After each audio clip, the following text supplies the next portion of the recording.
Calm down. Okay, I thought I'd do the interview just a little bit different. Instead of doing it in the order in which people spoke, I'm going to interview the contestants by division, starting with Division A.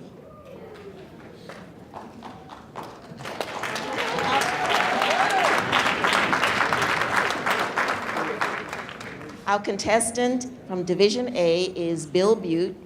Bill, what clubs do you belong to, and how long have you been a Toastmaster? I belong to the wonderful Co-op City Toastmasters. And I have been a Toastmaster since 2000. Now, it says here that you are a high school presenter. And when I saw that, I thought, oh boy, do I feel sorry for him. But first of all, tell us what you present and what are your secrets for keeping the attention of high school students? I present a program on career exploration for high school students. So I generally talk to juniors and seniors about what they're going to do when they graduate high school. And the way I keep their attention is actually, it's an interactive presentation I have. I give them these little electronic devices which look like cell phones. And I tell them, I'm going to give each one of you this PDA, this personal digital assistant. And they think they're going to keep it. But at the end, I say, they belong to me, you need to give them back. Well, if that works, certificate of appreciation and participation for the International Speech Contest. Thank you.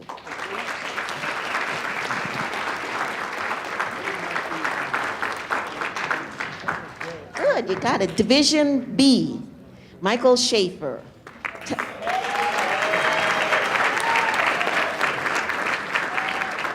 Tell us your club and how long you've been, your clubs and how long you've been a Toastmaster. I've been a Toastmaster 7 years, and I've been at City Hall Toastmasters, Division B, woohoo! All right, for 2 years and the 7 years at Bryant Park. Michael, it says that one of your interests is embroidery. That's right, real men embroider. That's right. So tell us how you got involved in embroidery. Setup. My mom taught me. I knew I was going to talk about her in the speech, and that was one of the things that I was really proud of as a kid, because I've always done things with my hands. I weld metal if it's not macho enough for you to embroider.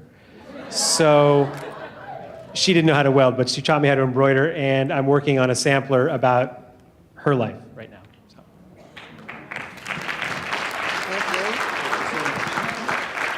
Thank you very much, Michael. From Division C, Carlos Pyle.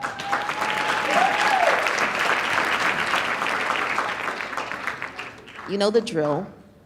What clubs do you belong to, and how long have you been a Toastmaster?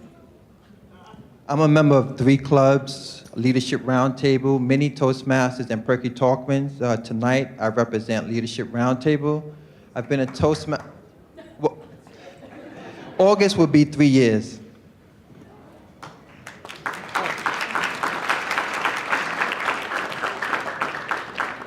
Okay, Carlos, one of your interests is meditation. And I wanted to know how you use meditation to give your speeches, or do you use it to give your speeches or to help you in your Toastmasters experience? Well, I use meditation to help me in life as a whole. Working and living in the tri-state area is very fast-paced, so meditation helps kind of counteract the fast life. Thank you. And here's a certificate of appreciation. Thank you.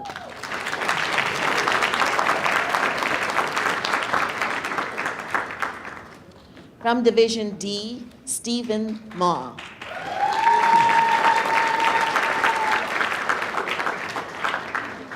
Stephen, what clubs do you belong to, and how long have you been a Toastmaster? I belong to AP Essential Voices. Okay. Along with Diane, Kesa, and Kiki, we are charter member for 1 year and 10 months.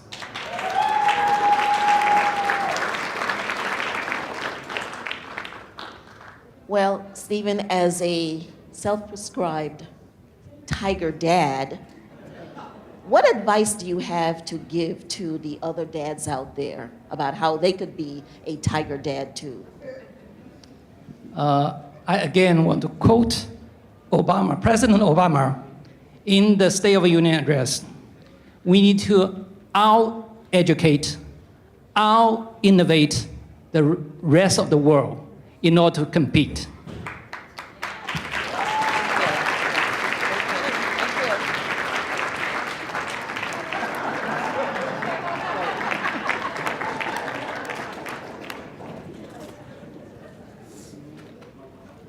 Representing Division E is Mark Laverne.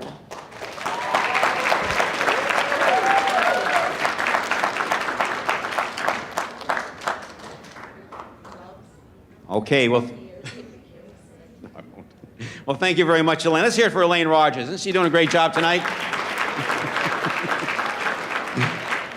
Elaine, I'm representing tonight the Queen's Best Toastmasters Club. And if you want, page 30 of your conference journal, there's a whole page devoted to the club. And will the members of the club stand up now? What a great bunch of folks. And incidentally, our banner, front and center, Queen's Best. Mark, this is my interview.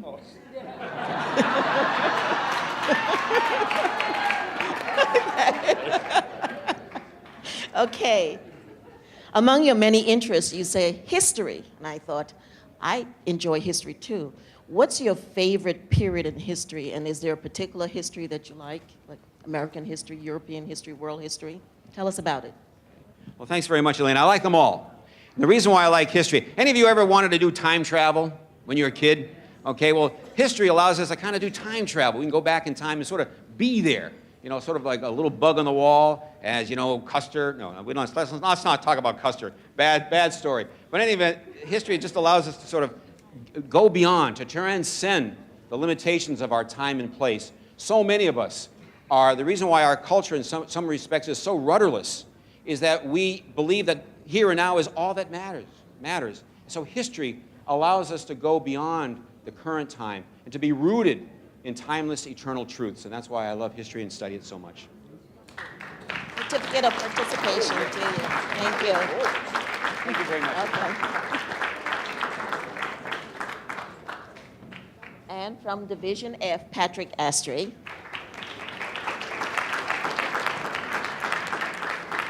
Your club and number of years. Well, I've been a Toastmaster for a little bit over a decade, and my main club is Brookhaven National Lab. Really great club, nice people. I don't work for the lab, but when we go to meetings, sometimes we sit and play with the reactor once in a while. Oh, it sounds dangerous. One of your interests, in addition to all of being an author and being a financial advisor, is RVing. Do you have an RVing story? And by the way, for those of you who are uninitiated, that means recreational vehicle. Do you have a story that you would like to share with us on your RVing journeys? Too many. It's a 40-foot motorhome. Now, just for those of you who are concerned sometimes when you get out on the highway, do you know what kind of license you need to drive a 40-foot motorhome, which is the size of a big city bus? No, regular license. You can just go. You just go, and I think about that sometimes. But it's actually different sizes.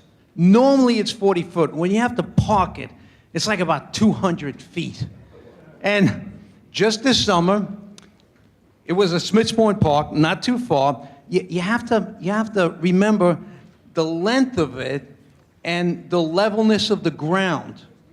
So when I went to park this thing, I didn't realize that there was a big rise in the ground, and the thing went up, and it came down, and it got stuck there. And the damage was like 12,000 done just like that. You didn't even see it. It was amazing. Thank heaven I had that lady with the white smock on the insurance. She paid for everything, so that was cool.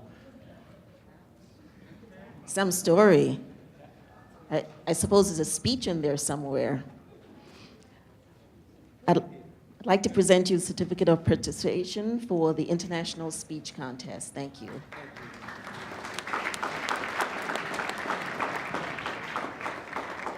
Ladies and gentlemen, 6 international speech contestants. Please give them a round of applause.